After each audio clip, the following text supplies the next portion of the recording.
to the republic for which it stands, one nation, under God, indivisible, with liberty and justice for all.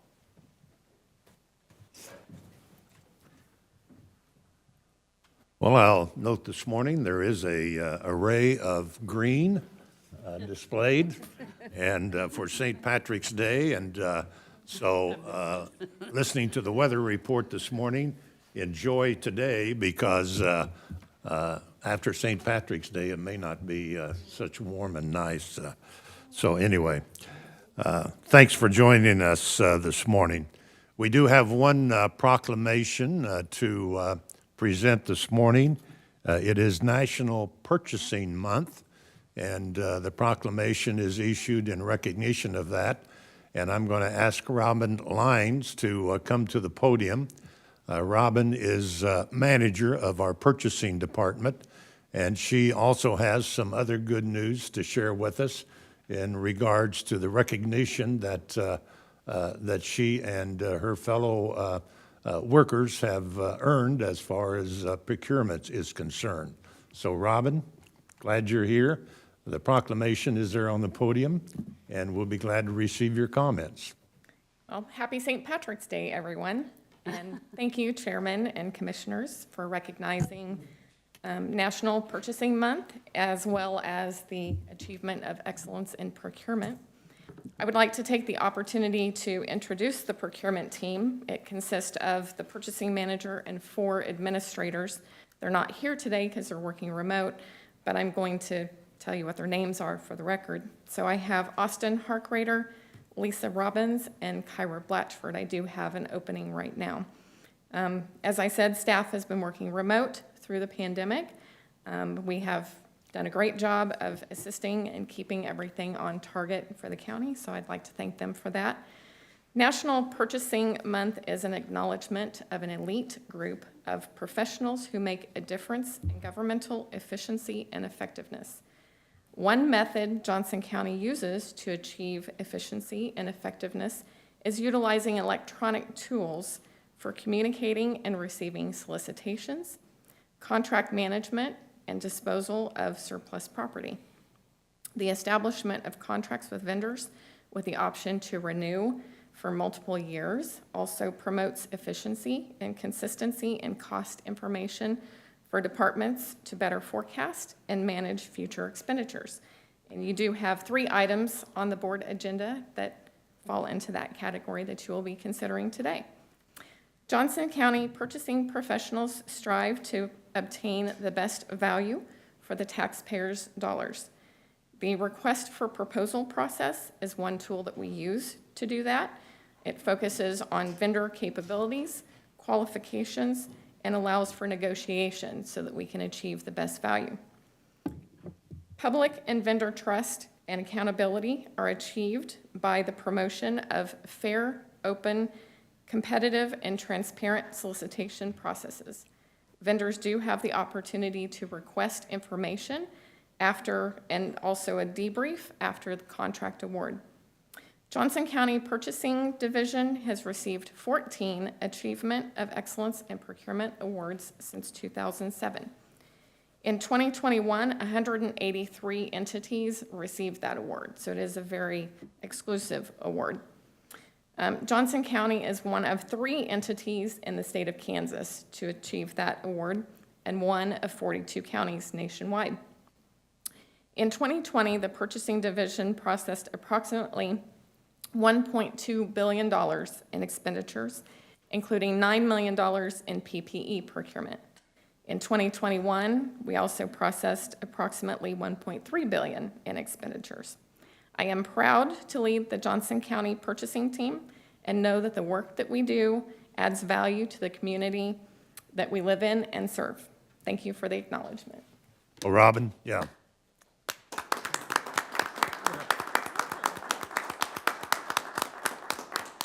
Robin, thank you very much, and congratulations to your team.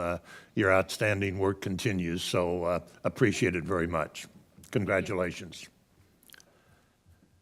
At this time, we will turn to the public comment portion of our agenda. Speakers should limit their comments to 2 minutes.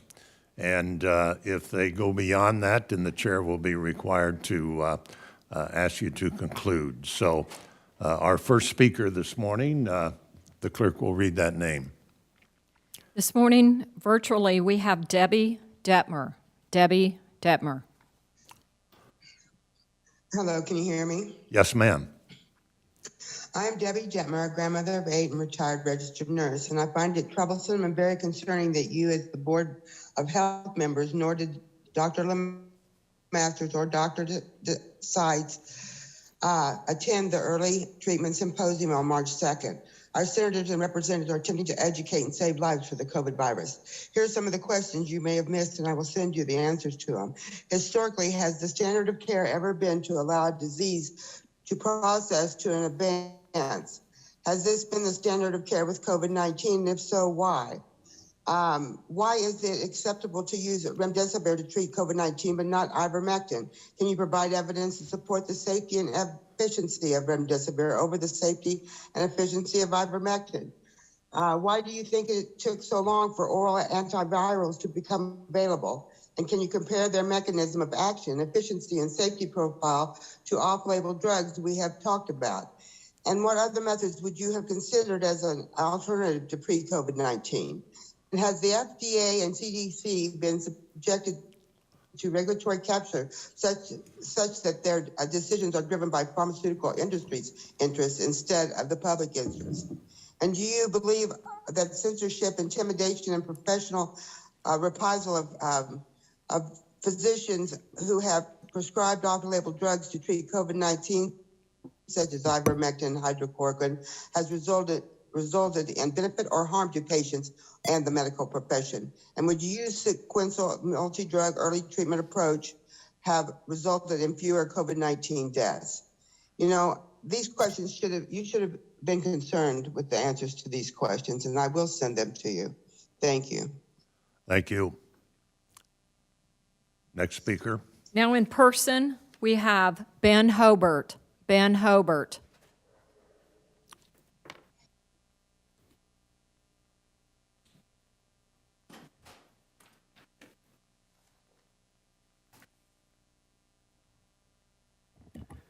Ben Hobart, Westwood Hills. The CDC's Morbidity and Mortality Weekly Report on March 11th indicated that 2 doses of the Pfizer vaccine were only 31% effective in preventing symptomatic and asymptomatic Omicron infection among children aged 5 to 11. This is somewhat better than the New York State Department of Health, which indicated an abysmal 12% effective rate. The truth of the risks associated with the clot shots is getting out.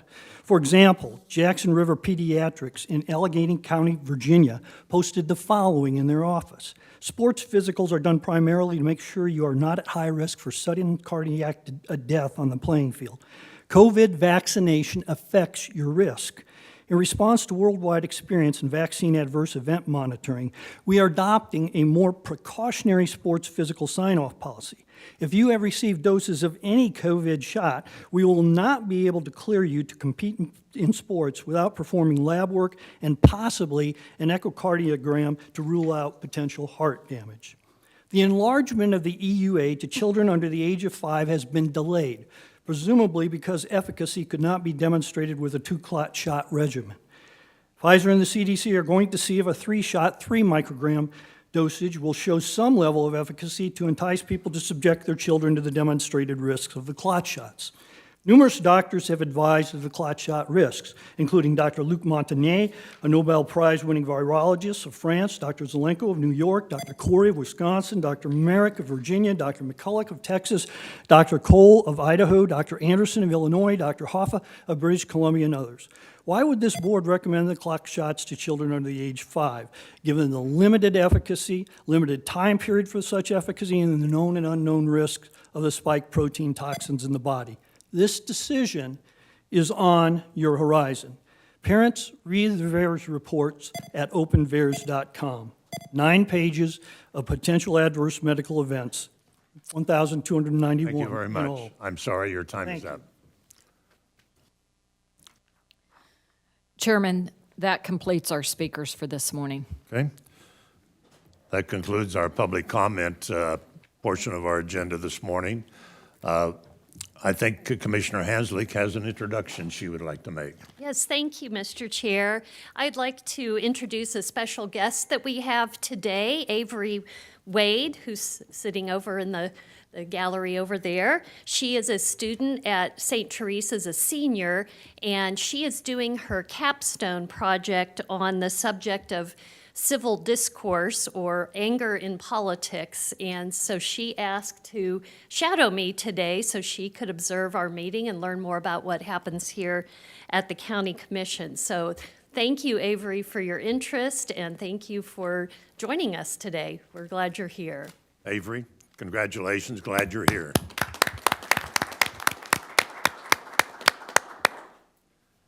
At this time, I'm going to ask the clerk to read the notes for the record. Thank you. The chairman noted for the record that he had signed a real estate contract amendment and right of entry agreement with Larson Building Company. The amendment agrees to the change of closing date on or before March 21st, 2021, and JCW will allow Larson access to the property according to the amendment. The chairman noted for the record that he would sign the following: a consent to assignment of contract 2020-049 for office supplies from Max Business Products to Office Products Alliance. Partial release of easement for the Consolidated Main Sewer District due to the removal of sanitary sewer line in the vicinity of 95th and Mission Road in the city of Overland Park. And administrative resolution number WD 22-011, enlarging the privately financed sewer district and provide for the assessments of all applicable fees, charges, and levies of the Consolidated Main Sewer District in the vicinity of 10555 West 170th Terrace. An agreement with the City of Merriam for a stormwater system renewal project known as 2021 Antioch Pipe Repairs. An agreement with the City of Olathe for the design of a stormwater management project known as Lindenwood, Jamestown to Arrowhead Stormwater Improvement, and an agreement with the City of Lenexa for the public improvement of 87th Street from 83rd Street Bridge to Renner Boulevard. Thank you. All right, that concludes our notes for the record. Next, we will turn to the consent agenda, and the clerk will please read the proposed consent agenda. Item number 1, consider approving the February 24th, 2022 business session minutes.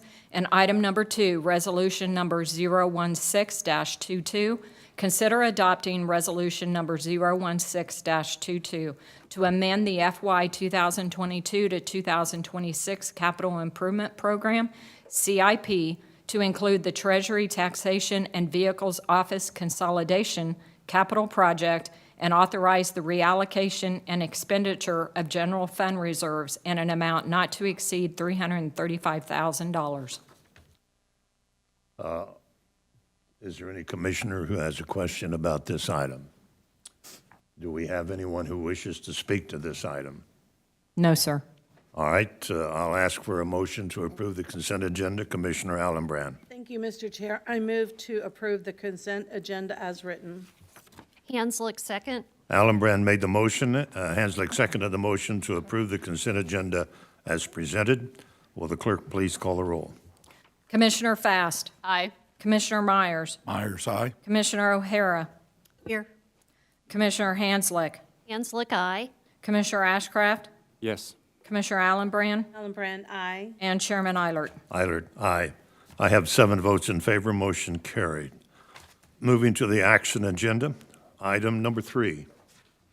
IFB number 2022-007. Consider authorizing contracts with D'Agostino Mechanical Contracts Incorporated, DMC Service Incorporated, Lexington Plumbing and Heating Company Incorporated, and U.S. Engineering Service, LLC, for on-call plumbing services in an amount not to exceed $1 million. The term will be for a 1-year period with 4 additional 1-year renewal options.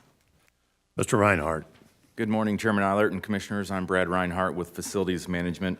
As I shared with you last week, the next 3 agenda items are very similar to one another. They're all new term and supply contracts for 3 unique trades for maintenance and repair services at our county facilities. In my comments last week, I don't believe I mentioned that these term and supply contracts are not a significant deviation from our current maintenance and repair practices. We have always had a blend of work performed by in-house staff as well as contracted service providers. Over the last 3 years, we've come close to or exceeded the $1 million threshold in spend for 2 of the 3 term and supply contracts that are up before you this morning, electrical and HVAC. And since all 3 IFB solicitations were run concurrently, we kept the threshold amount for all 3 at $1 million. If the board so chose, you could reduce plumbing a little bit to say around $700,000, $600,000, and that would be fine. But for consistency, we kept them all at the $1 million mark. The primary driver for establishing these term and supply contracts with multiple vendors is to quickly and efficiently complete various maintenance repair type projects. As I mentioned before, our in-house maintenance team will continue to perform a significant amount of maintenance and repair on our plumbing, electrical, and HVAC systems. They are quite capable and do perform quite a bit of work. As emergencies arise or other large maintenance projects are planned, our maintenance team, including supervisors, evaluate the best approach for a given circumstance. There are always situations where it makes sense to engage a contracted service to perform repairs or maintenance for us. A couple of qualitative benefits associated with implementing these term and supply contracts include these vendors have quicker access to replacement parts and equipment from suppliers, more so after hours than we do. Vendors can maintain higher levels of parts inventories on hand than facilities could efficiently stock in-house. Within each trade, there are diverse specialties, with several requiring certification or licensing.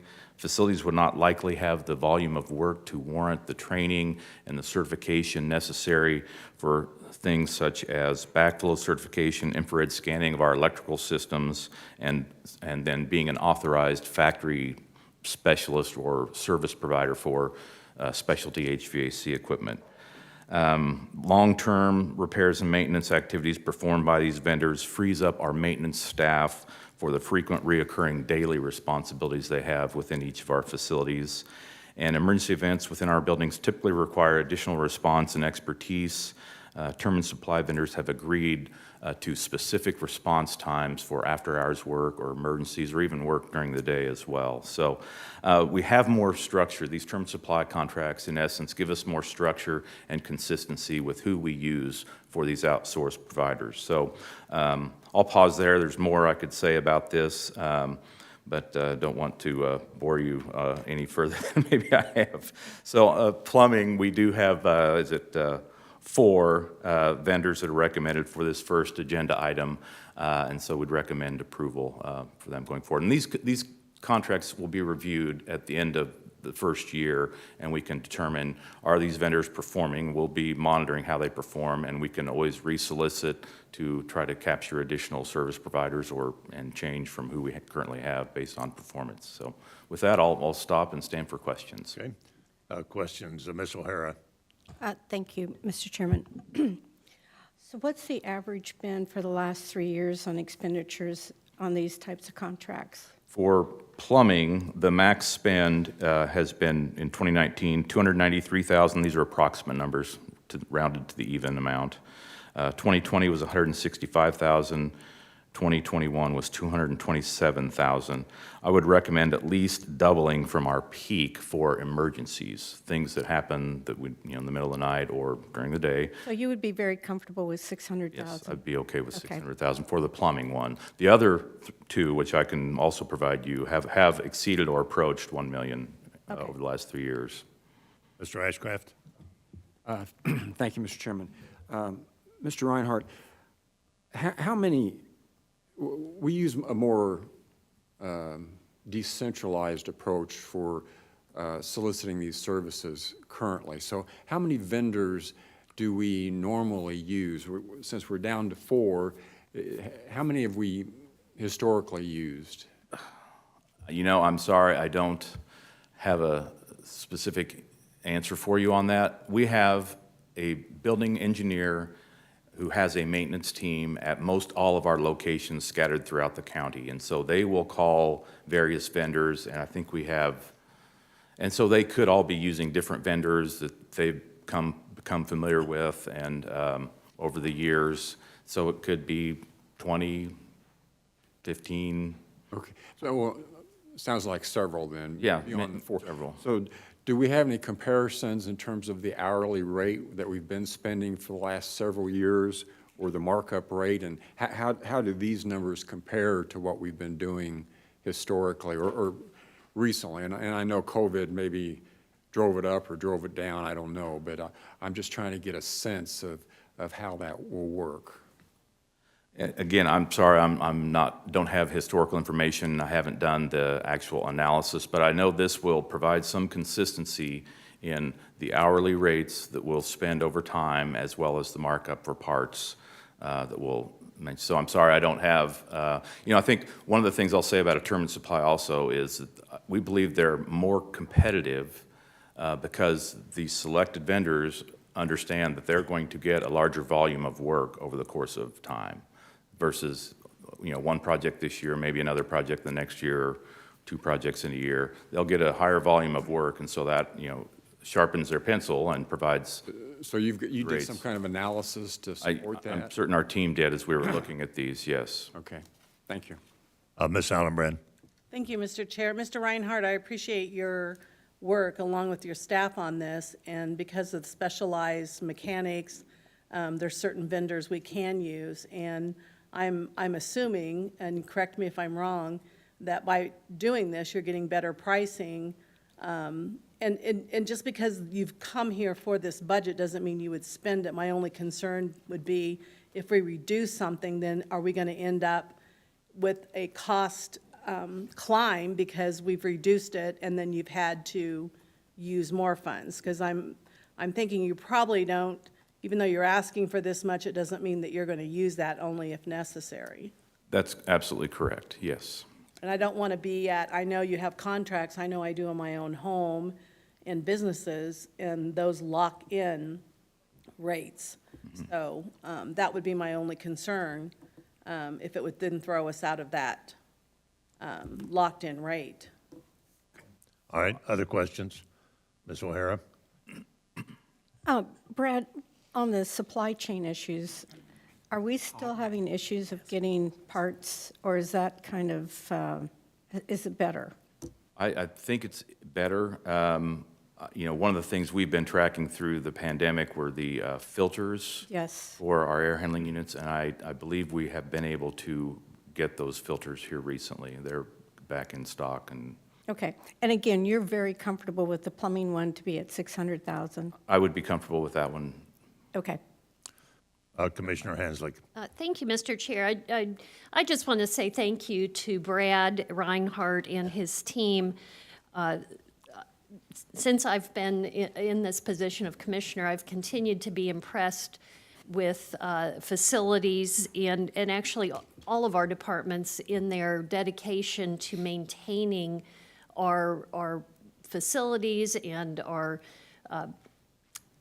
the needs we have in Johnson County. We can all be very, very proud of that and very glad that our money is being used efficiently and effectively to maintain those things like HVAC systems or electrical systems, so that we don't end up with a huge unexpected bill down the road. So thank you for your attention to maintaining these systems. Appreciate it. We have a great team, so I'm very proud of the team that we have in facilities.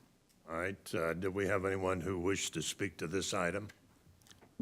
No, sir. All right, it's back before the commission. A motion would be in order. Ms. Hanslick. Yes, Mr. Chair, if there is no objection, I'll go ahead and make the motion with the $600,000 amount. Thank you. That's fine. Okay. I move to authorize contracts with D'Agostino Mechanical Contractors, Inc., DMC Service, Inc., Lexington Plumbing and Heating Company, Inc., and U.S. Engineering Service, LLC, for on-call plumbing services in an amount not to exceed $600,000. The term will be for a one-year period with 4 additional one-year renewal periods. Allenbrand, second. Hanslick made the motion. Allenbrand seconded the motion to approve the term and supply contracts in a maximum amount of $600,000. Any further questions or comments? Mr. Ashcraft. Thank you, Mr. Chairman. Mr. Chairman, I commend Mr. Reinhardt for trying to organize this effort, and I can understand the challenges of dealing with multiple vendors, trying to organize that to make it meaningful and impactful for the county. My struggle is I just don't see the cost-benefit analysis. I understand what Mr. Reinhardt is saying, and I respect that, but I just don't see those. I just don't see that that argument. So consequently, my vote will reflect that concern. Well, I would just simply make this comment. If there's an issue, plumbing or other, that needs to be addressed on an emergency basis to have to go out for bids and then come to the commission, there could be much damage done. And I think this process eliminates that and gets the work done as quickly as possible. So I will support the motion. Just a rejoinder, Mr. Chairman, the process we've been using allows us to have that current flexibility. What my concern is the competitiveness, because 4 vendors now have exclusive slices of that pie, and we don't have the flexibility to go out to find additional vendors that might be available. And that's my hesitancy. Well, again, the vendors that have been recommended have all, other vendors have had the opportunity to make proposals, and they have been evaluated. Mr. Myers. Yeah, just going off that comment, I think we do have the flexibility because, as Mr. Reinhardt said, after a year and we reevaluate whether a vendor is meeting their objectives or not, we can always go back out for a process of adding vendors into the process. So I think there is flexibility, and I'm supportive of the motion. Okay. Other comments? All right, clerk, please call the roll. Commissioner Fast. Commissioner Allenbrand. Commissioner Allenbrand. I was just going to, I'm sorry, Chair, I was just going to echo off Commissioner Myers' comment, because it's my understanding we've already gone out for bids, and they sharpened their pencils at that point, so we're going to revisit this again in another year. So I'm in supportive of it. Okay, all right. Clerk, please call the roll. Commissioner Fast. Aye. Commissioner Myers. Myers, aye. Commissioner O'Hara. Yes. Commissioner Hanslick. Hanslick, aye. Commissioner Ashcraft. No. Commissioner Allenbrand. Allenbrand, aye. And Chairman Eilert. Eilert, aye. I have 6 votes in favor, 1 opposed, motion carried. Next item. Item number 4, IFB number 2022-006. Consider authorizing contracts with Alpha Energy and Electric Incorporated, Vasquez Commercial Contracting, LLC, and P1 Group Incorporated for on-call electrical services in an amount not to exceed $1 million. The term will be for a one-year period with 4 additional one-year renewal options. Mr. Reinhardt. Good morning, Brad Reinhardt with Facilities Management. Again, this is for electrical services, includes things like breakers and fuses, lighting, switchgear, emergency generators, transfer switches, transformers, and all other electrical apparatus, devices, fixtures, and wiring within our county facilities. There were 15 firms, I didn't mention this for the plumbing one, but for the electrical term and supply, there were 15 firms who reviewed the invitation for bid, and 3 responsive bids were received. We certainly would have liked to have had more that responded to this IFB, but the 3 that did respond, we do have familiarity with and would recommend their approval for this term and supply contract. And again, at the end of a year, based on their performance and how the market is looking, we can always go back out and resolicit to expand that. Okay, thank you. Questions? Mr. Chairman. O'Hara. Yes, just real quick. What was 2019, 2020, and 2021 expenditures? Were they all at just approximately $1 million? Well, I'll share those with you exactly. So for electrical, it was in 2019, 309,000. 2020 was 911,000, so that's one that approached the $1 million mark, and then 2021 was 432,000. Was there a specific reason that 2020 was so high? If I recall correctly, we had a transfer switch replacement out at the New Century Adult Detention, and I think there were a couple other projects like that where components failed, and we brought an electrician in, electrical company in to replace a significant piece of equipment.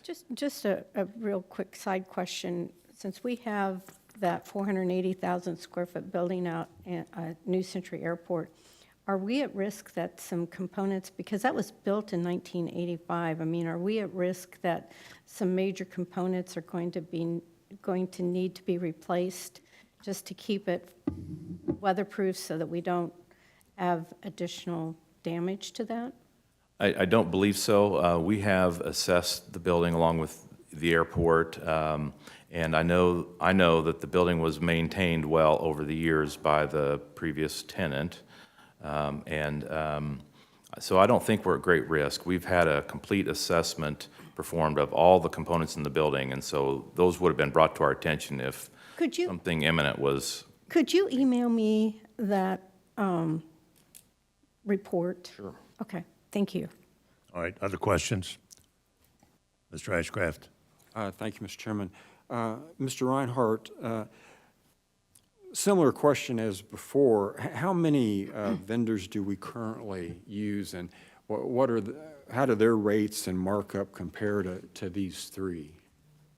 And sorry, Commissioner, I don't have that information with me. I know we've used a number of vendors, and I'm sure we looked at what we've paid historically with the wider variety of vendors, and now we have consistent pricing on both labor and materials going forward with these term and supply contracts. So, well, the hourly rate kind of clusters for these three, but the markup for the second firm is significantly higher than the other two. How does that work? Each establishes their markup based on their business model that they have.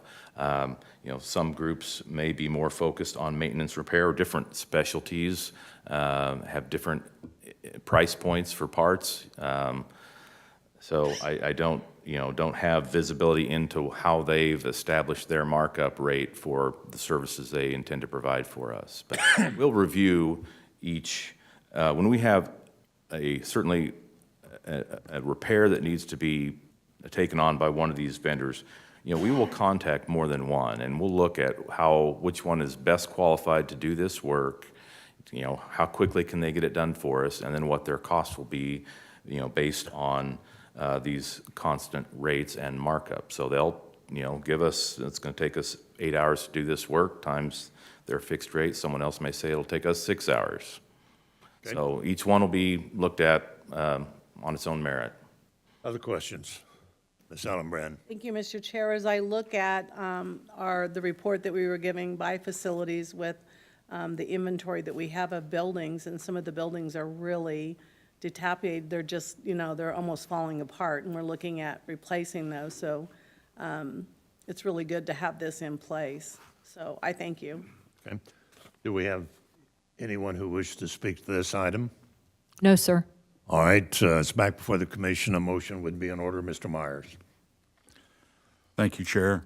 I move to authorize contracts with Alpha Energy and Electric Incorporated, P1 Group Incorporated, and Vasquez Commercial Contracting, LLC, for on-call electrical services in an amount not to exceed $1 million. The term will be for a 1-year period with 4 additional 1-year renewal options. Mr. Myers made the motion. Do I hear a second? Ms. Hasley seconded the motion to approve the term and supply as recommended. Any further questions or comments? Mr. Ashcraft. Thank you, Mr. Chairman. Similar concerns as the previous item. This is over 5 years, is a $5 million opportunity for just 3 firms. I commend Mr. Reinhardt for the effort, but I am just not comfortable with limiting competition to basically 3 firms on the amount and scope of work that we need done. So my vote will reflect that concern. Well, again, similar to the previous one, a 1-year renewal option, so there is an opportunity at a point to review again. So, Ms. O'Hara. What method do we have for going out for bids? I mean, this is we let people know that's in the industry that there's this opportunity to bid on this. I mean, how do we get the word out to the subcontractors? Aha. I think Ms. Lyons will be able to answer that, and her earlier comments, the recognition that they receive is paramount and very, very effective. But go ahead and answer the question. Robin Lyons, Purchasing Manager. So when we have a solicitation or a need identified by the department, we have a template that we have developed with all of our terms and conditions for the county.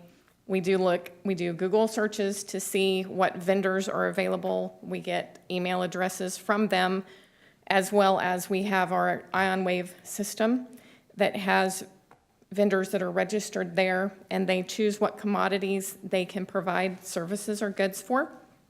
And our solicitations match those commodities and sends out electronic notifications to them.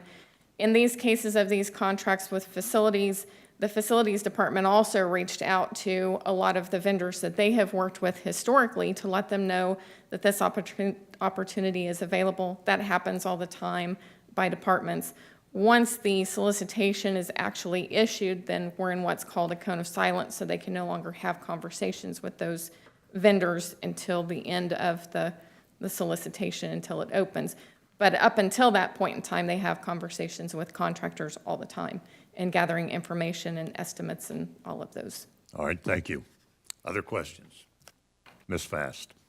How does this compare to other years? I know with the workforce shortage, when I talk to electricians, I mean, they have so much work, they just can pick and choose. With the airport, I mean, there's this big projects. I can't imagine there's a wealth of options nowadays because they can really choose where they want to go in the metro area. I would agree, Commissioner. I think the labor market is very stretched right now, and some firms that maybe would have bid on this in different times, either maybe focused on bigger capital building projects that are going on in the area, and maybe their service side may be a different priority than their construction side. So there's a lot of variety, and with just the multiple numbers of jobs available for the available candidates, it is a challenging market. Okay, thank you. All right, do we have anyone who wishes to speak to this item? No, sir. All right, we do have a motion on the floor. Clerk, please call the roll. Commissioner Fast. Aye. Commissioner Myers. Myers, aye. Commissioner O'Hara. Yes. Commissioner Hanslick. Hanslick, aye. Commissioner Ashcraft. No. Commissioner Allenbrand. Allenbrand, aye. And Chairman Eilert. Eilert, aye. I have 6 votes in favor, 1 opposed, motion carried. Next item. Item number 5, IFB number 2022-008.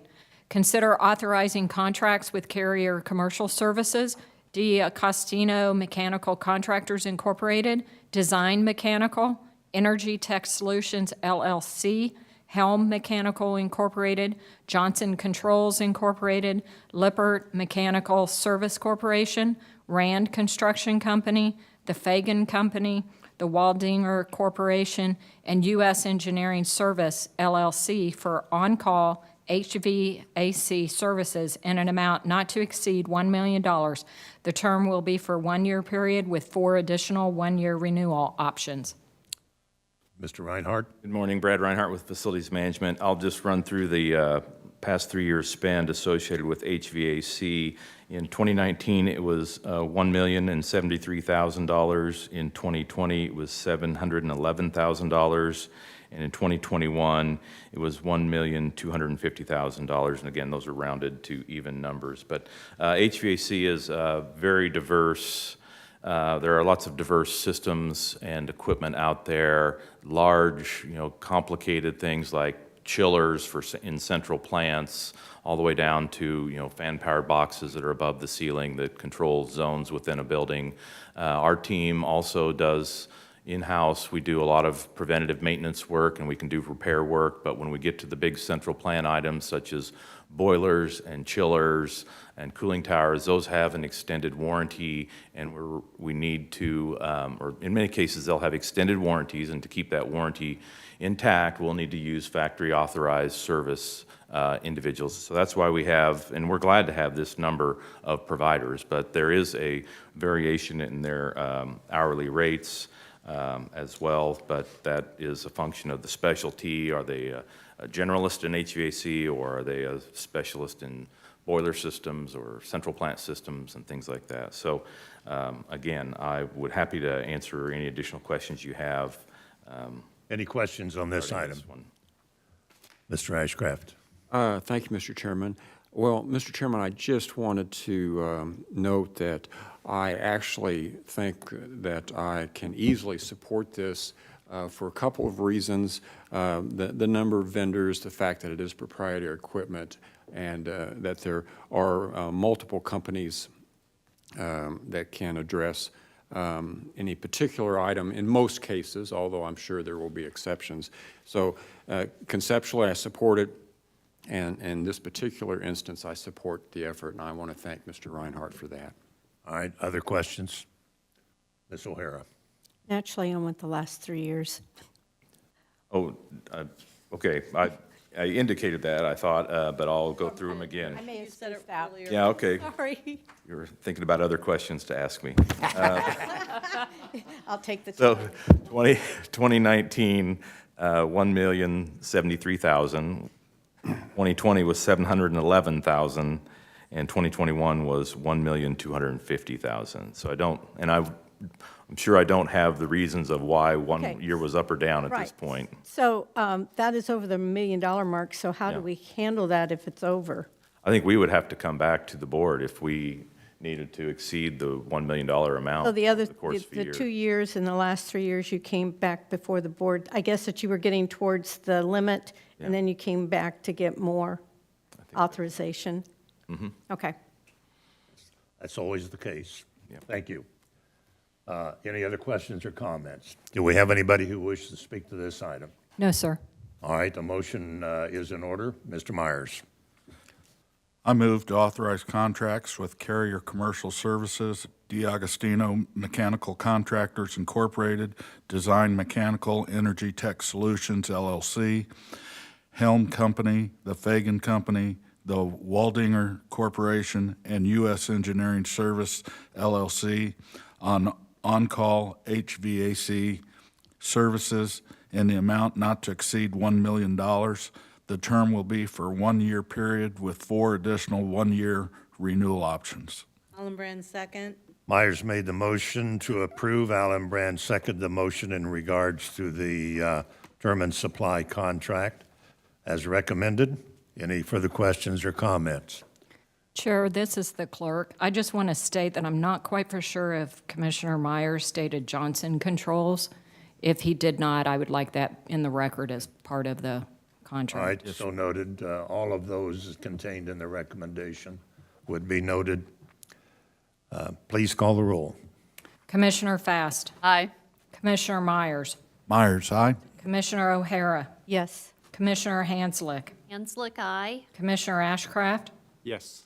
Commissioner Allenbrand. Allenbrand, aye. And Chairman Eilert. Eilert, aye. I have 7 votes in favor, motion carried. Mr. Ashcraft, a comment? Mr. Chairman, point of order, if I could. I wanted to take a moment. Today's an interesting day. I don't know if you realize it's somewhere between the Ides of March and the spring vernal equinox. In addition to being St. Patrick's Day and the first day of March Madness, whatever that has to do with anything. But it's also the last time that Mr. Reinhardt will be presenting before the county commission. And I just wanted to offer a couple points. I don't know how many of us speak German, but roughly translated, Reinhardt means strong counsel.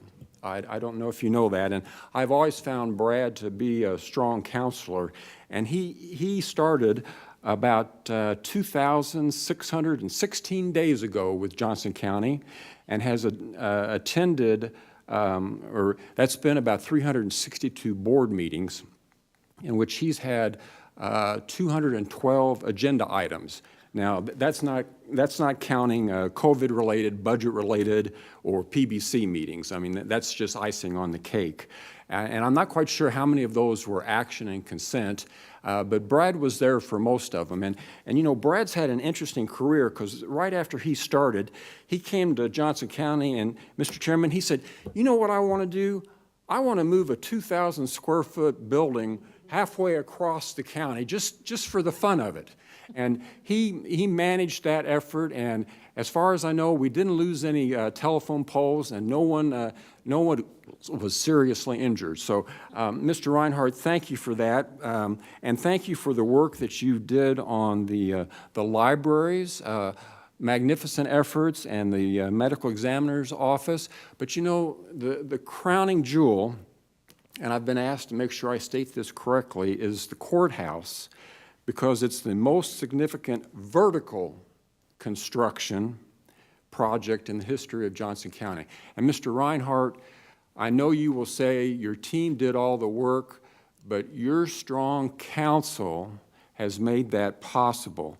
And I want to tell you how much I appreciate you, and I think all the board members do. And before I close, there's a picture up here. Since we were talking about HVAC, I took a tour, and Mr. Chairman, I think maybe you were on that tour of the courthouse maybe a year or so ago, and Brad was taking us around. And, you know, as politicians, we all like the glitz and glamour and the glass and the woodwork and so forth. But when we got to the basement, looking at the infrastructure, the power center for that facility, Brad lit up, because he understands the importance of the details and the systems behind the systems that make us work. And Brad, thank you for that. Good luck in your next journey, and I hope you have a moment to introduce your lovely compatriot there who will guide you into the future. Good.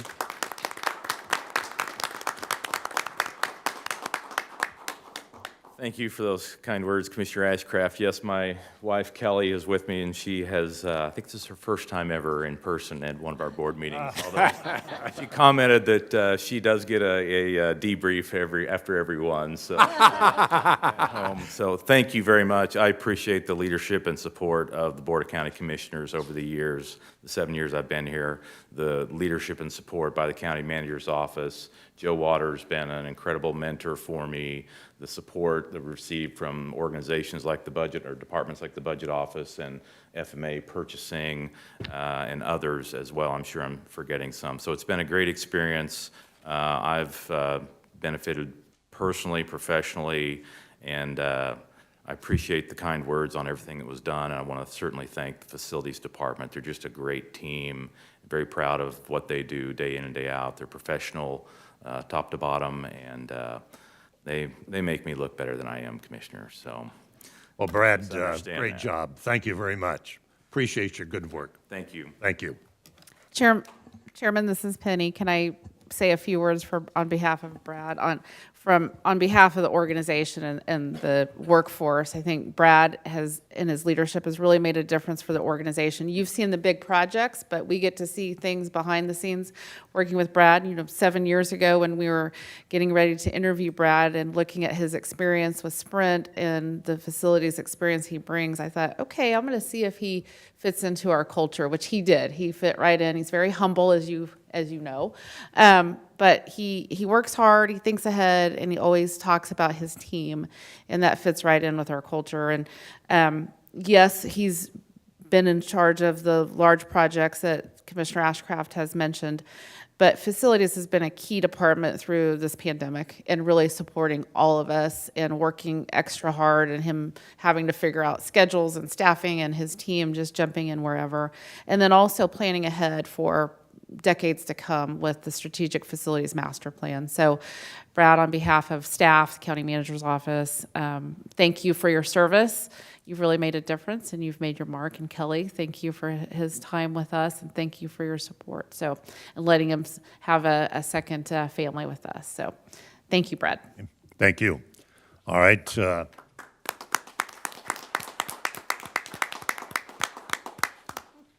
We shall continue, Mr. Reinhardt. Good luck. Next item. Could you turn the air conditioning on before you leave? Yeah, really.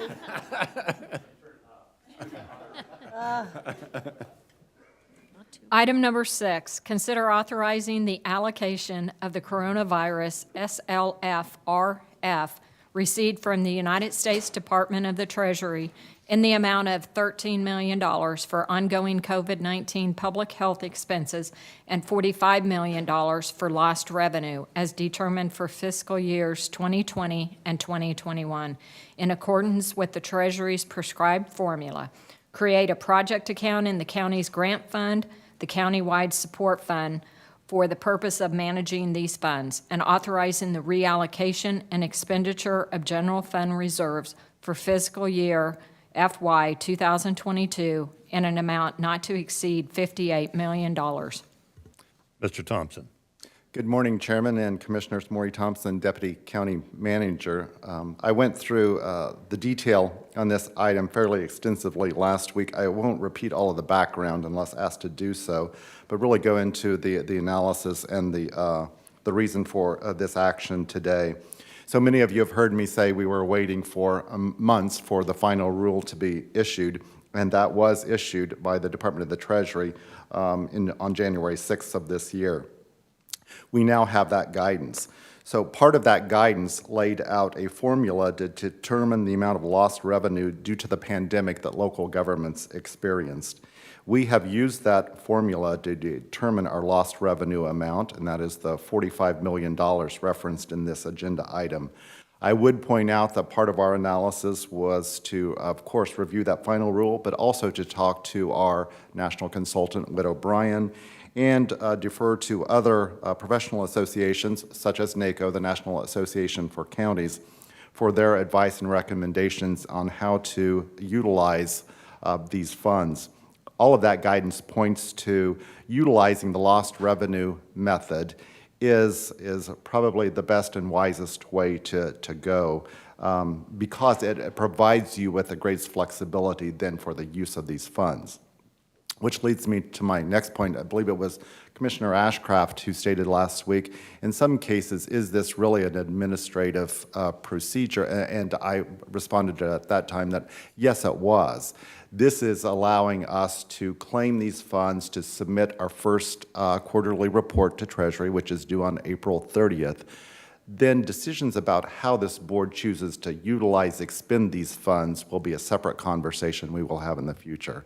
And I believe I committed last week to being back before you with some framework for discussion about that within the next 30 days. So with that, Chairman, I'd stand for questions. All right. I should make this comment. Every now and then there's a lot of discussion about our reserve account, et cetera. And this money will go into the reserve account. Recording stopped. That's our process for accounting for this money. Recording in progress. Thank you. And as future determinations are made, the funds will come out of the reserve account. So as you said, this is our process. So this money will go into the reserve account, which will increase the reserve account. Yes, and if I may respond to that, Chairman, and specifically as the clerk indicated in the motion, this would establish the countywide support fund. So you're correct, these go into reserves, but these will have guardrails, if you will, around them for this specific purpose. So for that tracking and that reporting back to the community about how we're using those funds, that will be clearly demonstrated. Okay, thank you. Ms. O'Hara. Thank you. So, Maury, in our previous conversations, these monies seem to be focused on infrastructure. Are you saying that we're going to have an expanded ability to use these funds? Yes, thank you for the question, Commissioner O'Hara. Infrastructure is an allowable use of these funds, but there are other specific pools of federal funds, more specific, if you will, to infrastructure. So yes, these are for a broader set of allowable uses than just infrastructure. I anticipate that will be part of our conversations as I bring that plan back before the board. And what kind of, within these monies, because I'm very concerned about receiving federal funds and wanting to know what the strings are that are attached. Are these more like yes, we have requirements as to how we can spend them, but they're not putting federal requirements on us, additional federal requirements on us to accept these funds? Because the separation of powers is extremely important for me, and I just do not want that eroded at all. Yeah, thank you for that question and understand the concern. I don't have a good answer other than it probably depends on how you choose to use them. I believe I have reported previously that one change we've seen from the federal government with the American Recovery Plan Act funds versus the CARES Act funds. With CARES Act, many of the rules, regulations, if you will, really got suspended due to the pandemic regarding the regulation, the reporting requirements. Those are all back now with this set of funds. So yes, we will have fairly stringent reporting requirements, and we will be abiding, again, by all federal regulation for the use of those funds. Are they any greater than normal? No, we haven't seen that either. So again, it'll really depend on decisions the body makes about how you ultimately want to use them. Okay, thank you. Ms. Hanslick.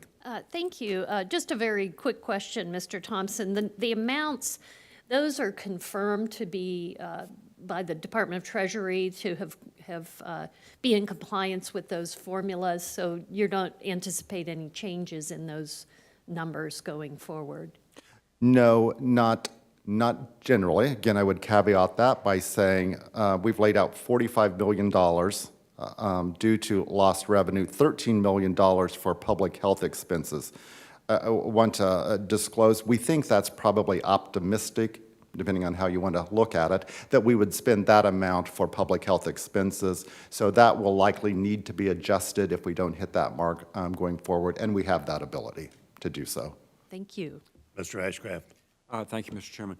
Building a little bit on Commissioner Hanslick's question, I had some sensitivity for big round numbers, but Mr. Chairman, I had the opportunity to visit with Becky Jones, the accounting director, and got an explanation that I didn't quite glean from the briefing sheet, but the way the feds have constructed this process is that they have put the deadline before the time in which we actually have audited financial numbers.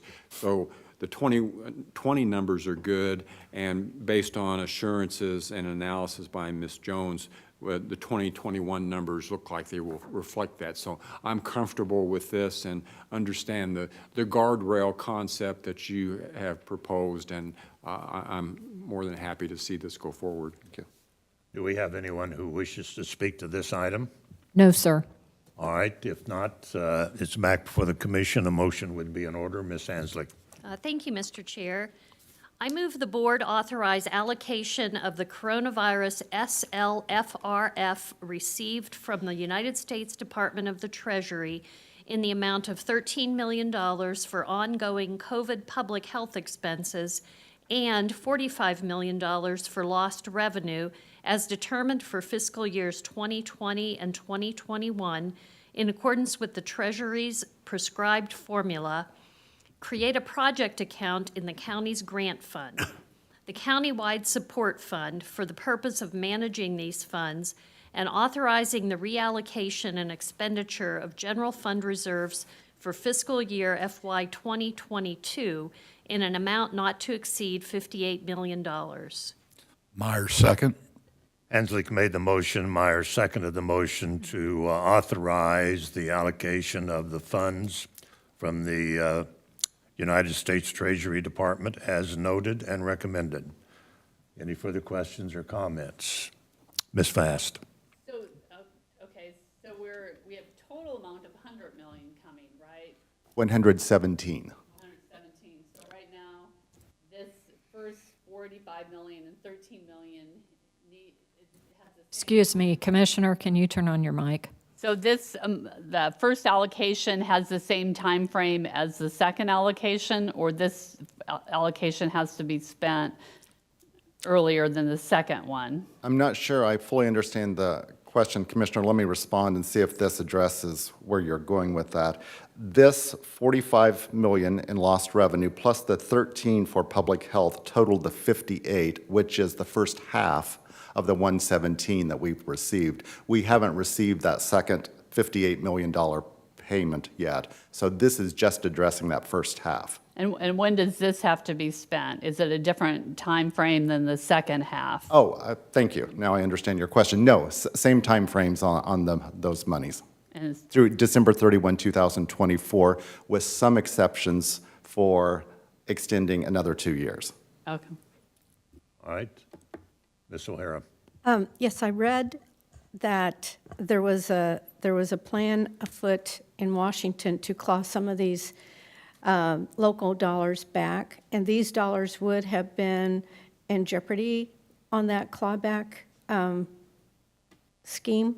That's my understanding, yes, that at least part of them would have been. Okay, so we really cannot, I mean, the volatility of Washington DC is notorious, so we really can't depend on these until we have them in the bank and spent, or just if they are given, because I read unspent local dollars. So can you clarify that? Simple answer is no. No, I can't. I would just be speculating that, of course, Congress could probably do what Congress wants to do. Whether they would have the ability to claw back funds already received and unspent or unallocated, who knows? But I would say, I believe you're referring to the Wall Street Journal article on this topic I read as well. I would suggest there was pretty good bipartisan opposition to that notion. I mean, Republicans as well as Democrats voiced a lot of concerns about that clawback provision. Okay, I just wanted the commission to know that there are conversations going on in Washington to attempt to claw back some of this, but it did seem to be, that attempt did seem to be circumvented. So when you're talking about the clawback, you're talking about the second part that, they wouldn't allocate the second part, or they were saying I find it hard to believe they would claw back what we received. I can see that we wouldn't get the second half. Yeah, and again, I think Congress would have the ability probably to do either of those options. Okay, yeah, Congress has the flexibility, so we'll see what happens. Any other comments or questions? Excuse me, Ms. Fast. Yeah, since we have parks here, did parks and libraries receive any ARPA funds directly? No, I believe those. Yeah, Jeff is indicating, and no, as I say, not that I'm aware of. Okay. All right. I'm sure they'd be happy to take them. I'm sure they would. All right, motion is before us. Clerk, please call the roll. Commissioner Fast. Aye. Commissioner Myers. Myers, aye. Commissioner O'Hara. Yes. Commissioner Hanslick. Hanslick, aye. Commissioner Ashcraft. Yes. Commissioner Allenbrand. Allenbrand, aye. And Chairman Eilert. Eilert, aye. We have 7 votes in favor, motion carried. Next item. Item number 7, resolution number 013-22. Hold a public hearing and consider approving the county manager's recommendation to merge the gyms with the Department of Technology and Innovation, DTI, including related employees and budget authority, creating a new division within DTI. Public hearing is open. Mr. Thompson? Yes, good morning again, Chairman and Commissioners. Maury Thompson, Deputy County Manager. As with the last item, we did a fairly extensive review of this item last week during agenda review. I won't go through the full background unless asked to do so today. I would point out specifically, though, this is really the culmination of two different assessments done dating back to 2010. The Matrix Group, who came in and did an organizational assessment and efficiency audit of county government, and then one that I personally conducted in 2019.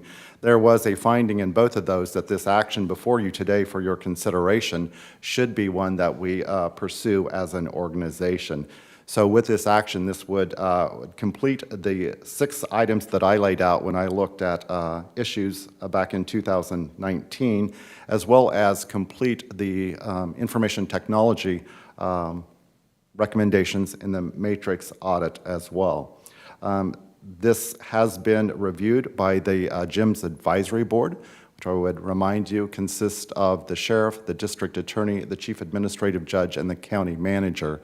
At the conclusion of my recommendations to that then governing body in 2019, they concurred with this recommendation. So again, this would be completing the last of those actions designated at that time. And with that, I'd be happy to stand for questions. Thank you for that comment. I had assumed that the advisory board of GIMS was in favor of this action also. Is that correct? Yes, and thank you for that. I should have noted, as I did last week, Chairman, that they will continue to function in an advisory role, and I would suggest a very strong advisory role as they do now about what that system needs to look like and how it needs to function to meet their needs. Okay, thank you. Questions? Ms. O'Hara. Are there any cost savings with this consolidation? None immediately, and I pointed that on the briefing sheet because I wanted to be clear. With this, we're not proposing any reduction in numbers of staff at this time. In conversations with both now directors of GIMS and DTI, they believe there's that potential for longer range savings and efficiencies, but Mr. Nixon will need some time to get in and evaluate where those lie. Okay, so we're not going to have, there's not going to be 2 directors. There's going to be 1 director at some point? Correct. Okay, thank you. Mr. Myers.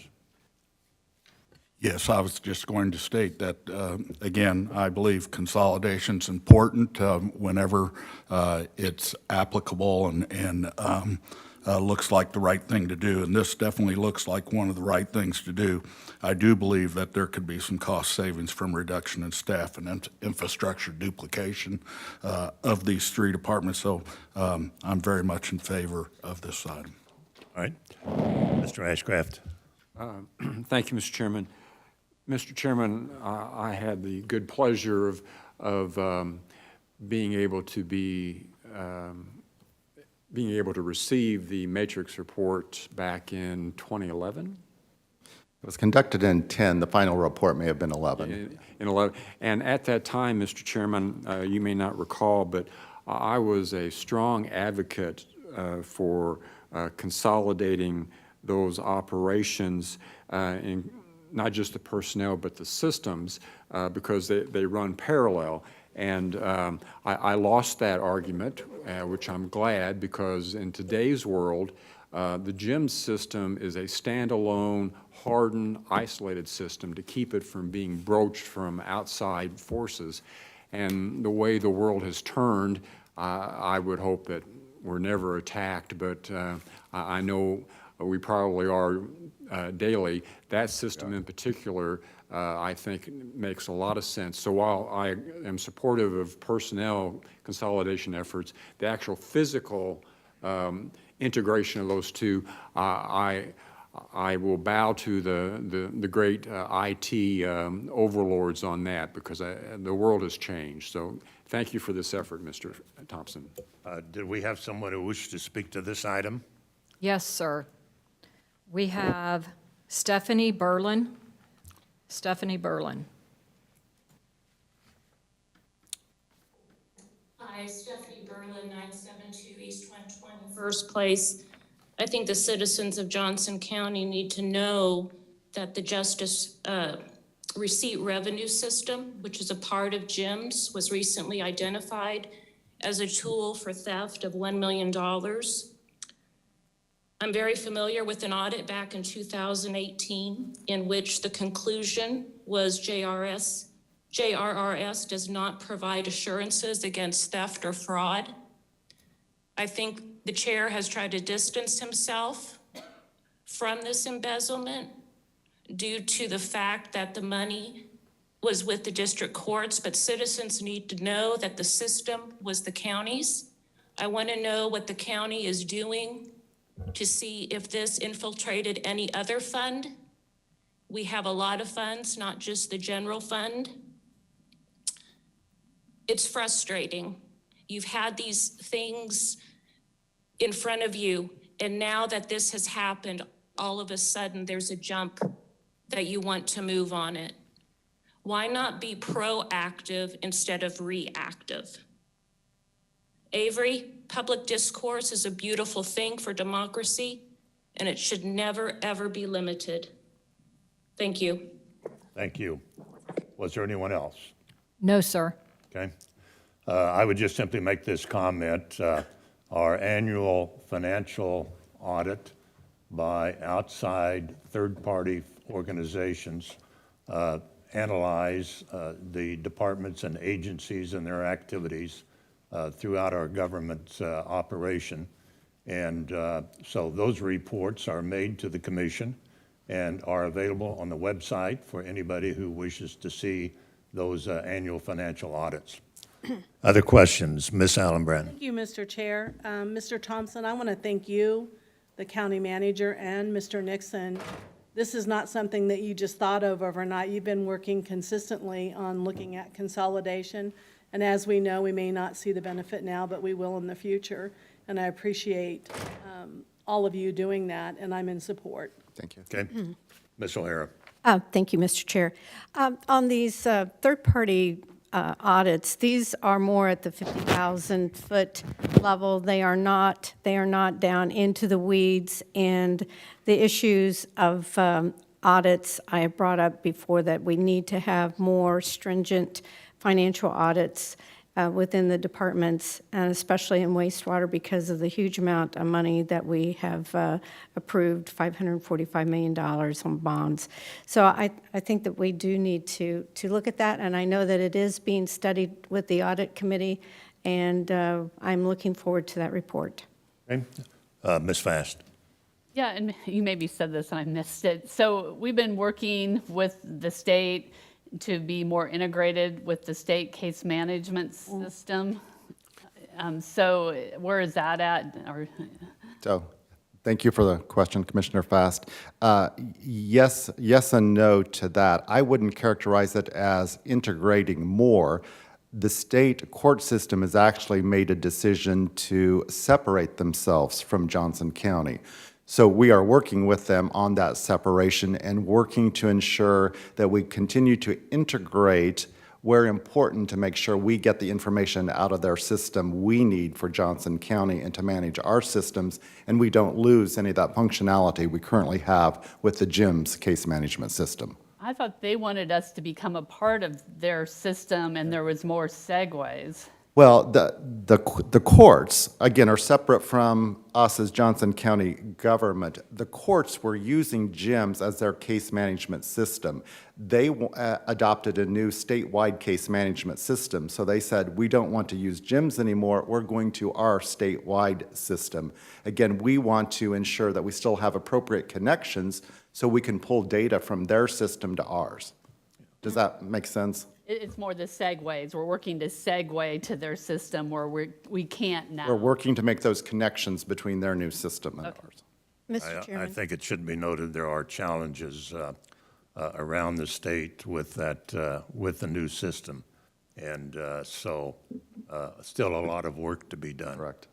Ms. O'Hara. Yes, I was going to note that there are significant issues, and that we had offered our GIMS system to the rest of the state, and we were rebuffed, which would have saved a lot of money for the taxpayers, and that they are running into huge issues, as I understand. So perhaps at some point, they might decide to come back and look at our system.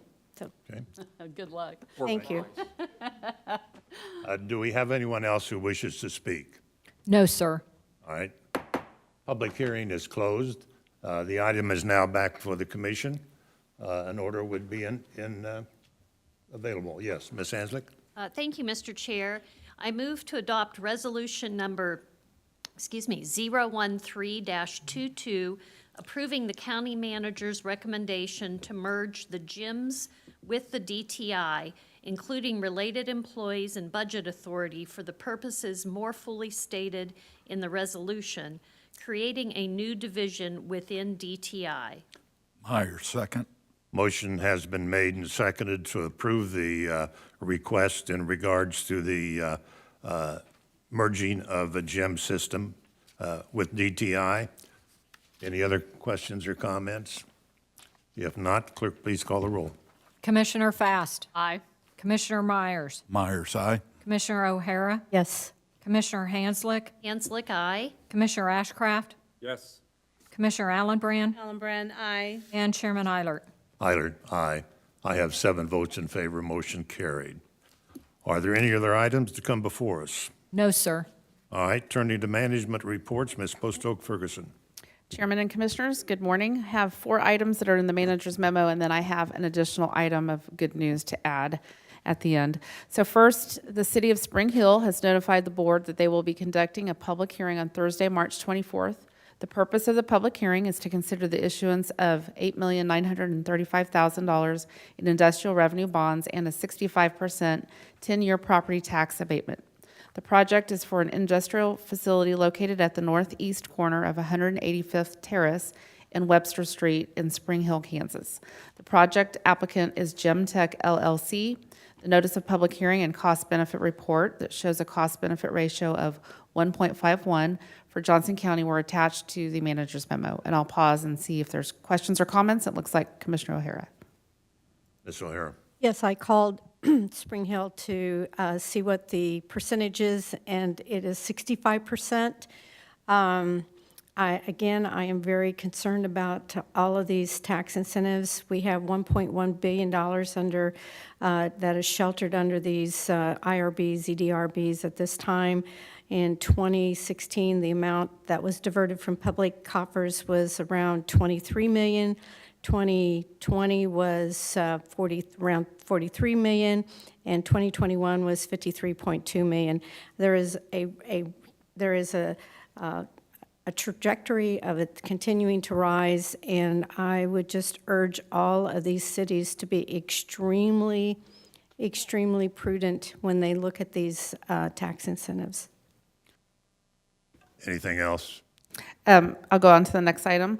Go ahead. A free public event sponsored by Friends in Service of Heroes will be held on Saturday, April 23rd at New Century Air Center. The event is to celebrate and recognize those in the military.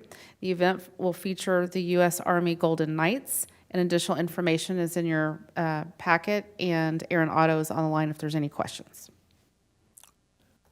Okay, next. Next is to let you know of 2 appointments, and the first one is Joe Connor. He's named the Rhscc Co-Chair, which stands for Regional Homeland Security Coordinating Council. And let's see, he is the co-chair, and Rhscc provides leadership to the region's efforts to prevent, protect, and respond to and recover from threats and hazards, including terrorism. So I am pleased to announce that Joe Connor is appointed as co-chair. It's an important metro-wide organization. So Joe, thanks for taking that on. Congratulations, Joe. Congratulations.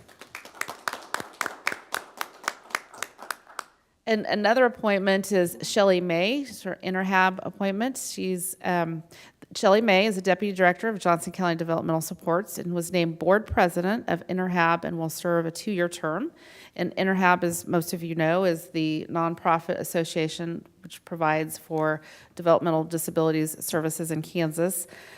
InterHab promotes independence and inclusion for people with IDD and innovation in community-based service delivery and educates lawmakers, policymakers, and communities. So Shelley, congratulations. Shelley is on Zoom if there's any questions, but I point out these 2 appointments as I do others when they are either statewide or metro-wide significance, because it always helps us to have representation around the table at those discussions. So Shelley, congratulations. Okay, thank you. Congratulations.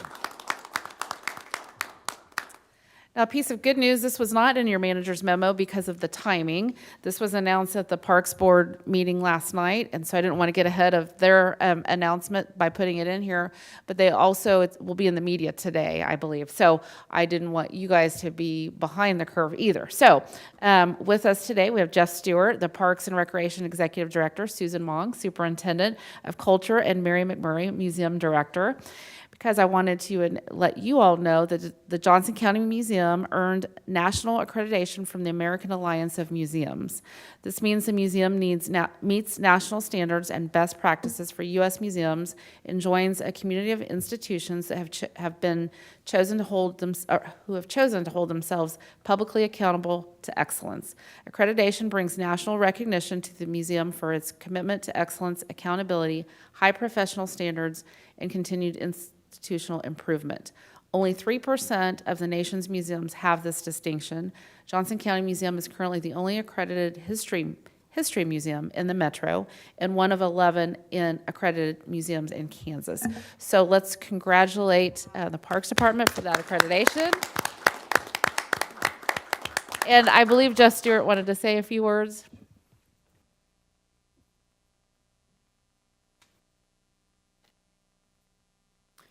Thank you, Penny. Good morning, Chairman Eilert, commissioners. We're celebrating big time with this news, and really want to celebrate our team, Mary and Susan being two of them. They've worked very hard over the last couple of years to make sure that the museum is following best practices and is a leader among leaders in how we're operating and how we're preserving and so forth. But would also like to thank all of you. We have a great relationship with Johnson County government, and we really appreciate the trust that you have in Johnson County Park and Recreation District as we have the museum as a department of the agency. And so we couldn't be more proud of this recognition. We've known for a long time that we've been following best practices, and we have the best staff in the country that is operating and maintaining our museum and our programs. So thank you for putting a spotlight on this, Penny, and thank you to all of you for your support. Well, congratulations. Mary, would you like to make any comments? Yes.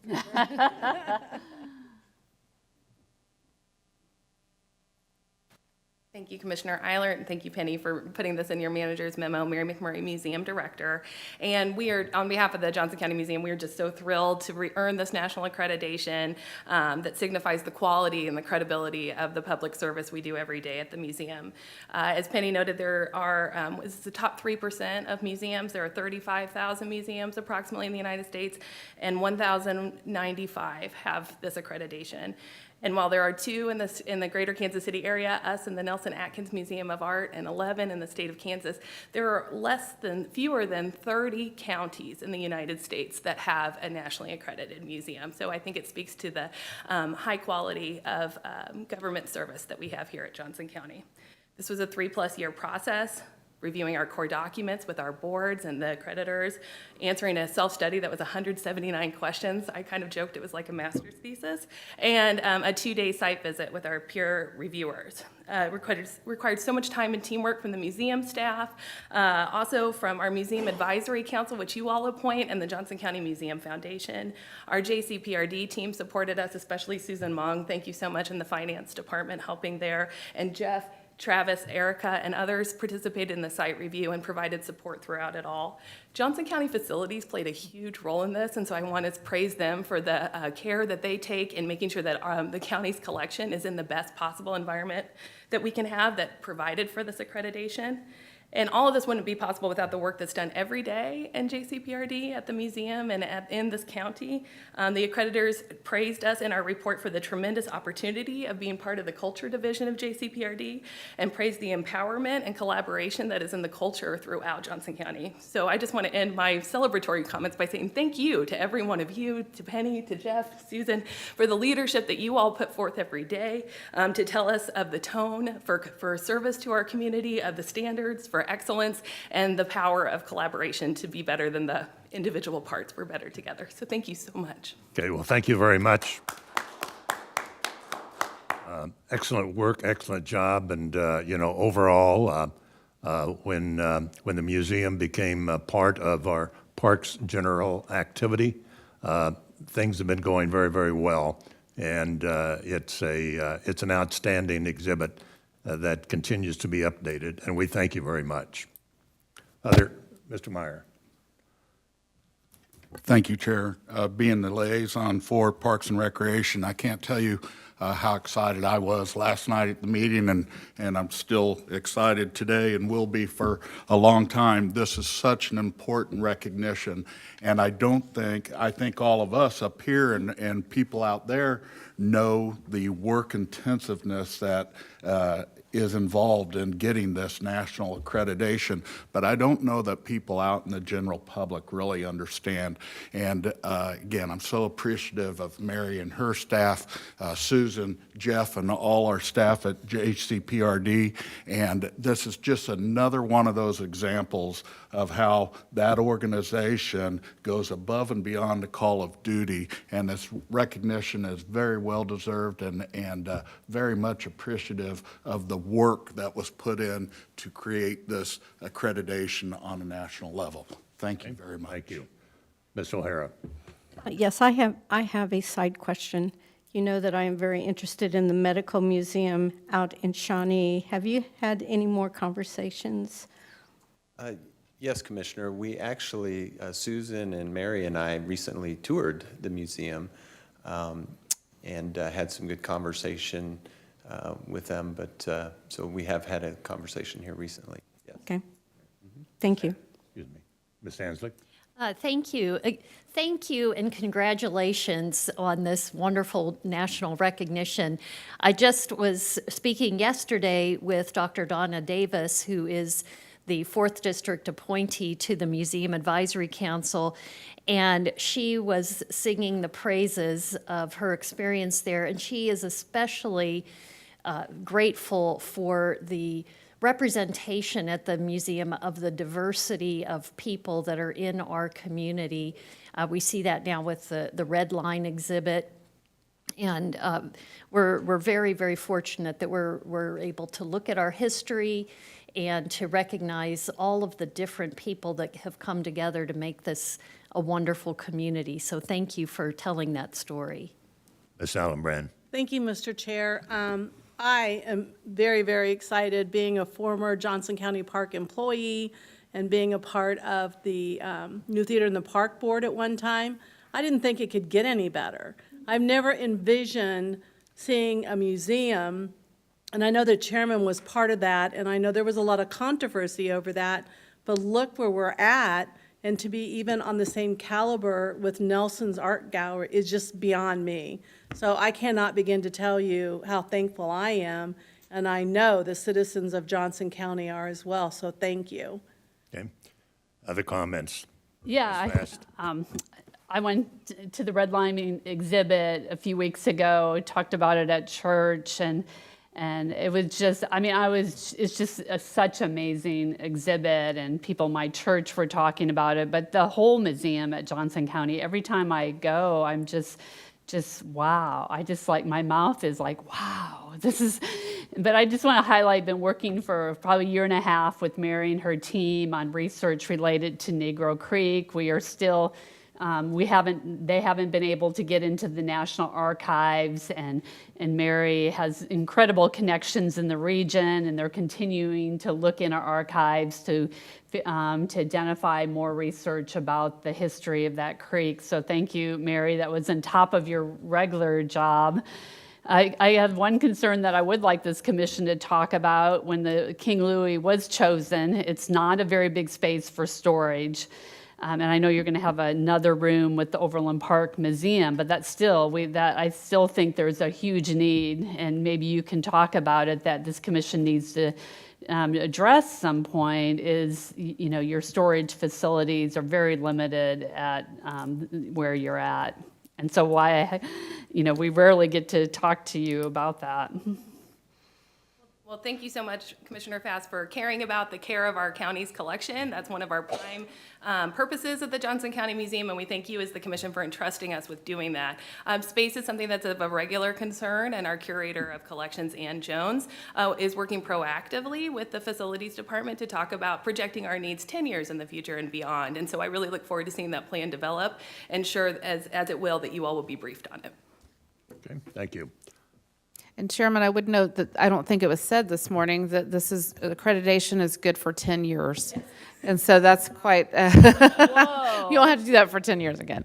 But yes, so Chairman, that's it for my report. Thank you. Ms. Hanslick. I wanted to follow up on a comment by Commissioner Fast because she and I had the opportunity to go visit the Sunflower Army ammunition plant a few years ago.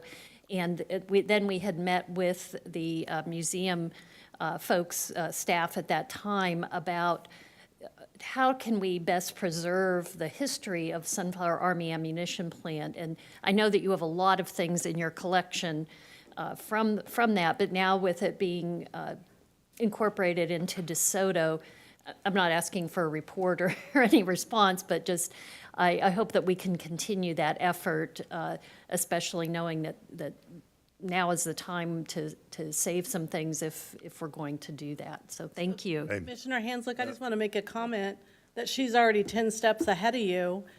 She went out to New Century, her and some of her staff, and we looked at, she's even talking about doing some sort of a reenactment, since it's been told there are ghosts out there. And we also have another found out in Gardner, there's a whole, believe it or not, a garage full of costumes. Well, I wouldn't call them costumes, they're uniforms and stuff like that. So she's already ahead of all of us looking at, and then the pandemic hit a couple of times. So I just want to let you know, Well, we know because we met with her. Yeah. She showed us all their archives. Was there another comment? Yeah, no, but we've met with. Is there another comment? Yeah, I've met with the Kansas Tourism Director during when we were talking about the ammunition plant, about what the state of Kansas could put into historical. So she will be contacting you, and I'm going to be meeting with the Lieutenant Governor about this too. I'm on a roll to preserve this history. All right, well, thank you very much. Again, congratulations, great job. Appreciate it. Thank you.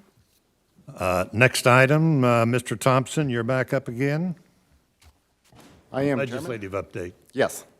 Thank you. You have your report from Federico Durst in your materials for the day. The only thing I would point out is on page 2 of that report, towards the top of the page, he highlights the tax bills. If you've been following the session, you know we're really into that point in the session where conversation is turning to, not that it's all serious matters, but the serious matters of tax and budget. So those conversations are well underway. As a subset of that discussion, you'll note that he points out Senate Bills 540, 462, and 384. Those are all related to housing in some fashion or form in terms of income tax credits or deductions. I would add, not included on that list is Senate Bill 86, the Golden Years tax bill that has been circulating around for the last couple of sessions. 76. Pardon? SB 76. Yeah. Did I say something different? You said 86. Oh, thank you. I had 76. Thank you. Yes, 76. And while I'm issuing thank you, I wanted to again publicly say thank you to Commissioner Hanslick for asking for that analysis and catching that we needed to add that to it. So hopefully you've got that and can make those comparisons. So I would use that as an example. Anytime you see an issue like that, you've got a question, don't hesitate to let me know.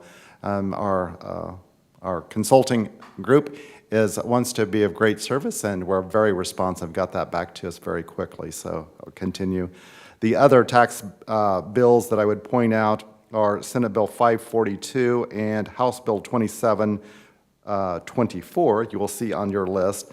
Those both are in relation to Senate Bill 13, the so-called truth and taxation issue last session. 542 is what I would call a cleanup. We have been involved in conversations around that bill, some good things, some not so good things in that, but all in all, I'm making some adjustments to Senate Bill 13 And then finally, most recently, 2724, I would note, excludes the required 20 mills for school districts from that notice, required in Senate Bill 13, and the public hearing requirements as well, allowing the state to exceed the revenue neutral rate for property tax purchases. I know that's been a question that I've been asked, well, what about the state? This would exempt them from that requirement. Okay, questions? All right, thank you very much. Are there any other items under reports? I think not. Okay, we'll turn to commission comments. Ms. O'Hara. Thank you, Mr. Chairman. And I want to say happy St. Patrick's Day, but I want to remind people, being of Irish descent, that the reason that there are so many people of the Irish descent in the United States and in Canada is because of dire circumstances in Ireland in the 1840s. I mean, 1 million died of starvation. And I'm also, so my great-great-grandparents came through Canada, and my great-great-grandmother died very young and orphaned, or her son, who is my great-grandfather, he was left with another family because his father could not take care of him and work. So there's a lot of pain from the past. And I'm also a poet, and I wrote this about Ireland's forgotten. Shadows of past forgotten, death alone company, enemy at door. Hearts cold as ash-strewn hearths, where lies no spark to light flame, to kindle hope within, fire of youth's desire. None assist those shadows of past, pity them alone, one's forgotten. So we need to understand that, yes, this is a joyful day, but there is much pain and suffering from the past. And to bring that up to the future, I am very concerned that our letter out to daycare centers, February the 11th, is still putting constraints on daycare directors that they believe that they still must, or that they still must mask at least their staff, and some are still masking their children, as I understand. And I really believe that the commission needs to have clarification on this, and therefore I have a motion.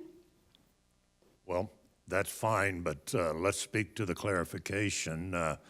And Mr. Connor can maybe help me out on this, but I know there have been communications between the Public Health Department and daycare centers, and there is no requirement for masking. Yeah, There is a strong recommendation. This I understand, but because of requirements for grants and that and the wording of the February 11th letter, it talks about the surveyors going out and that they would be marked, that it would be noted on their reports that staff would not be wearing masks. This letter was extremely strong, and there are directors who are concerned that there's grants coming from the state, that these are going to be impeded, and I just think that the board needs to have clear acknowledgement that these are recommendations and that it is not going to impede the function of these daycare centers. There are some directors that are concerned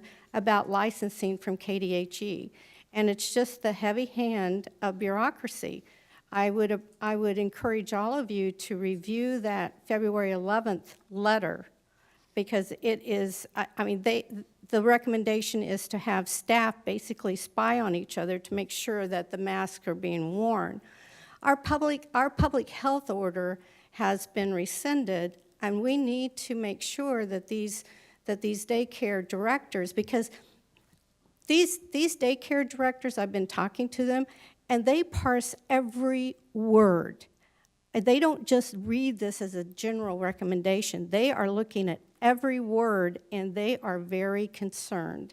And I do not want to see our daycare centers thinking that they have to still mask staff and children.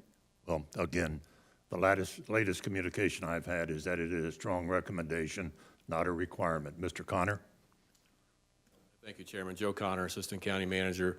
I've talked with DHE about this. I think there was one provider in particular that we've emailed with a number of times and trying to clarify just exactly what the chairman had said. And it's my understanding that the licensing requirements and this masking recommendation are completely separate. They are not tied together. And so as far as the licensing requirements that come from KDHC that we enforce, masking is not included. Okay, but I would like to have a letter sent out to these providers to really acknowledge that so that they don't have to have the worry, because they are concerned. I mean, I'm getting conversations with these people. Well, I guess if we could have that list of providers, I'd love to talk to them individually and see if we can. Well, can't we concern. just send a letter? Can't we direct the county manager to direct the director of the Department of Health to send a letter out? I mean, just use the list that they sent out on February 11th to clarify. These are recommendations. You do not have to adhere to them. I think that's well known, and those communications have occurred. So I would encourage the Public Health Department to, once again, and if there are some daycare centers who still have questions and concerns, please turn those names over to the Public Health Department. Could we Make the contact. Could we please put it on the website, on the DHE's website at least? I mean, if we won't send a letter out, and I can't imagine why it's so difficult to just send a letter out for clarification. I think those communications have occurred. So why do we continue to persist when the communications have been made? So if you want to make a motion, that's fine. I would not support it because the Public Health Department has been in constant communication with those daycare centers. So we won't even recommend to put it on our website? I think, I haven't looked at the website recently, but if that needs to be expanded, I see no reason why that could not be done. Okay, so I will make a motion that we direct our county manager to direct our director of the Department of Health and Environment to put on on the website of the Department of Health that the recommendations for the February 11th letter that was sent out to all the daycare centers is a recommendation only, and that it will not impede any licensing or any grants that they will be applying for. Yeah. Well, I will not support the motion. The communications have occurred and should be well known. So is there a second to that motion? If not, motion dies for lack of a second. Any other comments? Mr. Chairman, I'll second just to clarify the discussion.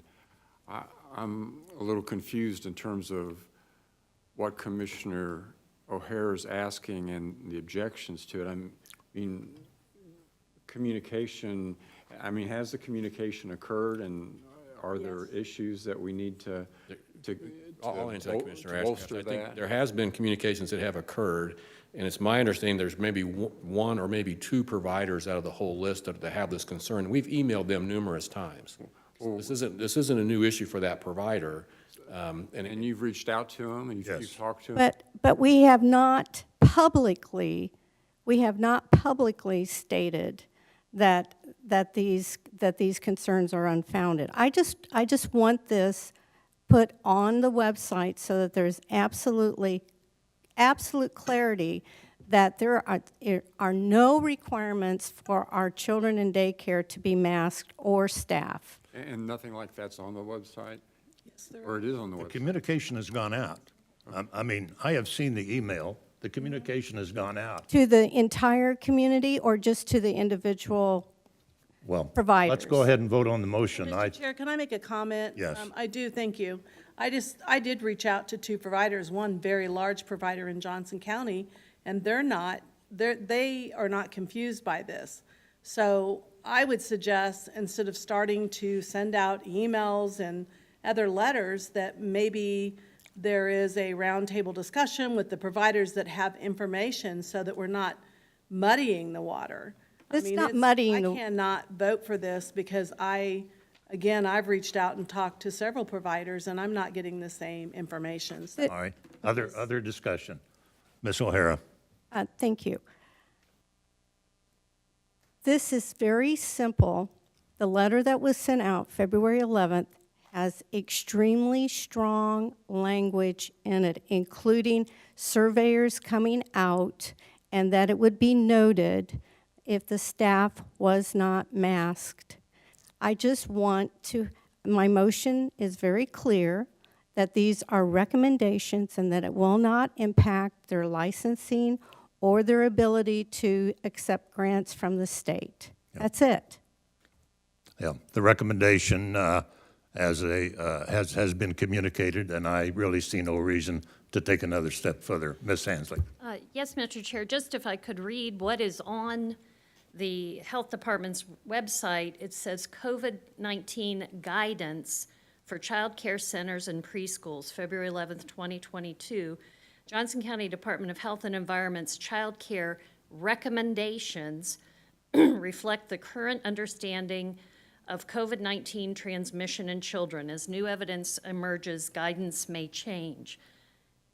It's very clearly that it says recommendations. This is not, you need to read the letter. They even in the strong recommendations, because what it's based on is that they are waiting for vaccinations to be approved for the under 5, is what the basis of it is for these strong recommendations.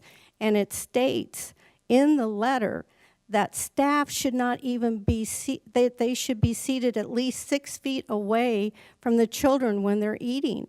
I mean, the February 11th letter is extremely, it's extremely detailed, and it's extremely concerning to these providers. And just to clarify that the February 11th letter is a recommendation only, and that it will not impede licensing and it will not impede state grants. That's all I'm asking. All right. I think we've had enough discussion. Mr. Ashcraft? Well, Mr. Chairman, I don't disagree with you, but what I think I'm hearing from Commissioner O'Hara is just a confirmation motion to what is already in place to make sure it's communicated to the few outliers that there may be. Well, those communications have occurred. So, motion is before us. Clerk, please call the roll. Commissioner Fast. No. Commissioner Myers. Myers, no. Commissioner O'Hara. Yes. Commissioner Hanslick. Hanslick, no. Commissioner Ashcraft. Yes. Commissioner Allenbrand. Allenbrand, no. And Chairman Eilert. Eilert, no. I have 5 votes opposed, 2 in favor, motion failed. Any other comment, Ms. O'Hara? No, I think I'm done. All right, Mr. Myers. Yes, I want to say that when you say providers, I haven't heard from anyone. And after you brought this up last week, I contacted people who contacted me during the pandemic, and they said they understood it fully. So, I mean, if you can give us... I can share, yes, I can I share mean, I don't understand emails. why you don't... I mean, when I have somebody who contacts me, I have Dr. Areola email them. I don't see... All right, the motion, Yeah. excuse me, the motion has been decided. But I did not get to speak, so I wanted to give my reason for voting against it. Commissioner Fast, that is the protocol that I followed, and the individual was still extremely concerned, and I would be glad to share those emails with you. Then I line did. up a meeting with him, too. All right, thank you. Mr. Myers. Thank you, Chairman. I attended the Parks and Recreation District meeting last night. You can tell that we had some great announcements. I did want to mention one more time Joanne Courtney, our administration manager. Her retirement gathering is going to be tomorrow at 2 o'clock at the JCPRD administration office. If anyone would like to congratulate her on her retirement, I think her work history is 36 years. We were kidding at the meeting last night that we don't allow anybody to leave the Johnson County Park and Recreation District unless they have at least 30 years in. But we've had several of those retirements of people having 30-plus years. And of course, the national accreditation was very important. But the most important thing of all, again, was we are starting our budget presentation, received our budget books for Johnson County Parks and Recreation, and starting that process and looking forward to it. And I know it's going to be a very exciting and important item to take care of, as it is the most important thing that we do on a yearly basis. That is my report. Sansley. Thank you, Mr. Chair. A couple of comments.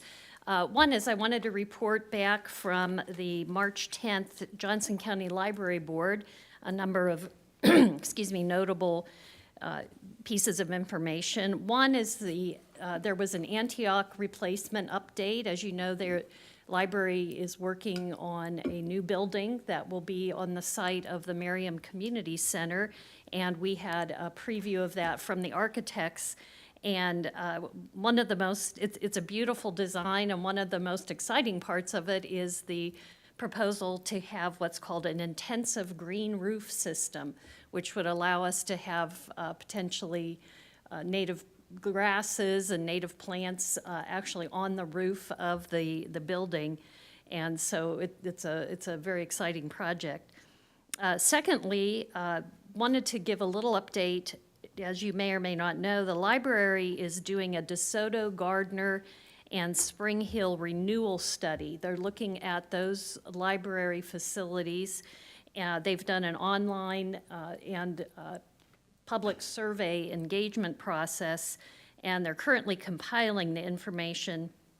And from that, they're going to develop and present concept design options and budget estimates to the library board during the next quarter of this year. And those are, if you've never been out to see any of those libraries, there are little tiny, most of them tiny libraries, but they provide such an incredibly important function for those communities. So I'm excited that we are looking at how to make those libraries more functional and more accessible for our residents.